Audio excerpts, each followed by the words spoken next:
You're listening to the Chamber of Commerce Candidate Forum on 1380 KCIM. Those of you at home can call in to 830-5623 with your questions for the candidates, and we'll try to read them here at the Candidate Forum and get them answered for you. We're going to move on now to some additional questions for our House candidates. Dan Dirks, you'll answer this one first. Small businesses are extremely important to our local economy. Give us an example of red tape you want to cut so they can grow and create jobs.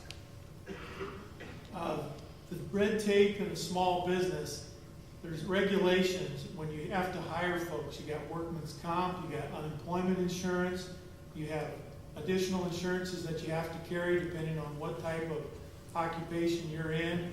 And the red tape that needs to be cut is anything that's going to make it difficult to hire additional employees. Now, I don't know what the definition of small business, but I'm employed in a business where we're right at the tipping point.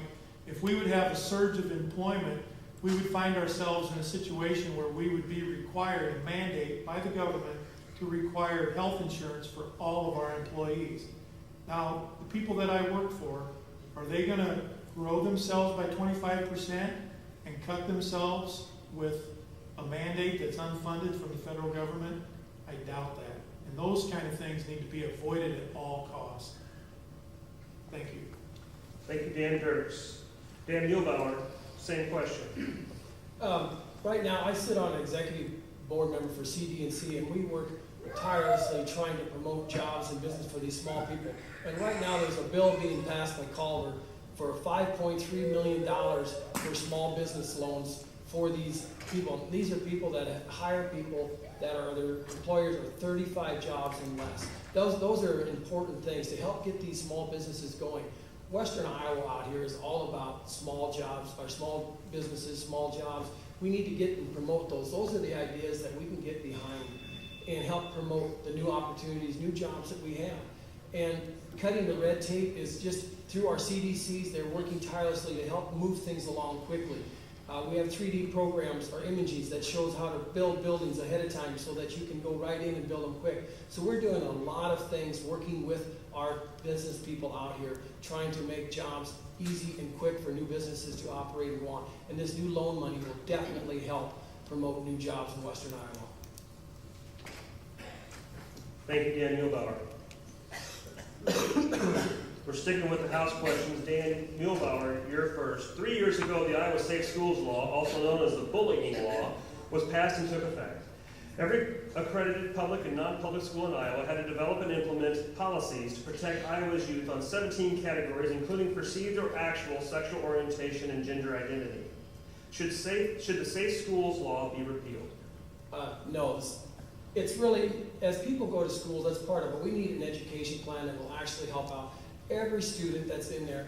And the bullying law is a good law. It gives the school administrators some teeth to put into it. And if we have a problem with that, we can correct it.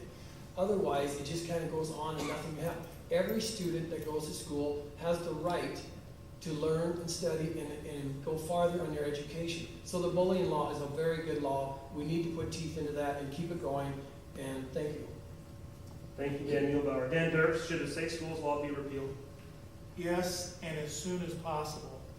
I think the bullying law, the effect that it has to be so extreme, the way it's written, I've read some of it. If a couple of my sons would choose to go out for girls' basketball, this facility would be required to facilitate such nonsense. And there's ways to avoid bullying without having a bullying law. I think the bullying law just adds to more of the administrative cost of education. Education doesn't have to do with the things that are mentioned in the bullying law.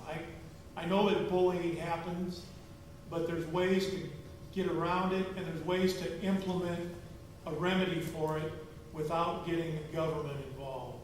Thank you. Thank you, Dan Dirks. We're going to stick with education for a question or more, two more here.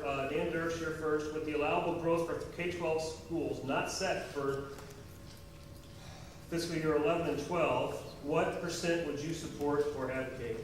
Percent of allowable growth. Could you read the question again? I sure can. With the allowable growth for K-12 schools not set for the coming year, what percent would you support or advocate allowable growth? Well, I would first ask for more information so I could know what acceptable allowable growth is. And I don't know, I mean, allowable growth would be whatever you need to facilitate, because they don't show up when they're a day old, they show up when they're 6 or 7. So I need to have some numbers to answer that question. Thank you. Dan Muehlbauer, what percent of allowable growth would you support in the next state budget?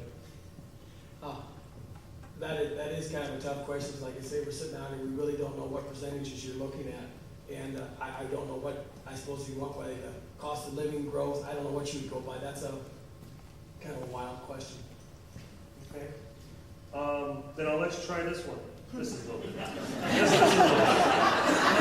Sorry about this, ladies. Sorry about that. We'll move along in a minute, folks, I promise, on this. Stick with education. Should the state eliminate funding for preschools? Dan Muehlbauer.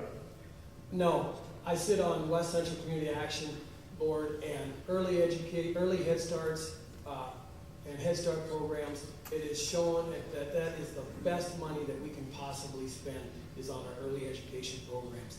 I also sit on a board up in Cherokee Yes Center, and that is Youth Emergency Services Board. And it shows if we don't start these kids out right and get them going on the right path and keep them going there, then we deal with them up there at the Yes Center with juvenile detentions. And that's very costly. That's not where we want to go. And it shows we're following. We do not want to be a follower of Japan and whatever in education. We want to be a leader. And to be a leader, it shows we need to start out at the earliest ages possible. And our early Head Start program starts out from 0 to 4 years of age. So those are great programs. We need to really boost those, and I would support them fully. Thank you, Dan Muehlbauer. Dan Dirk, should the state eliminate funding for preschools?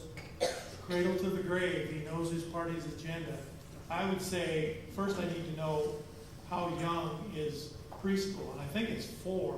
And in my opinion, that's way too young to be sending some child off on a school bus.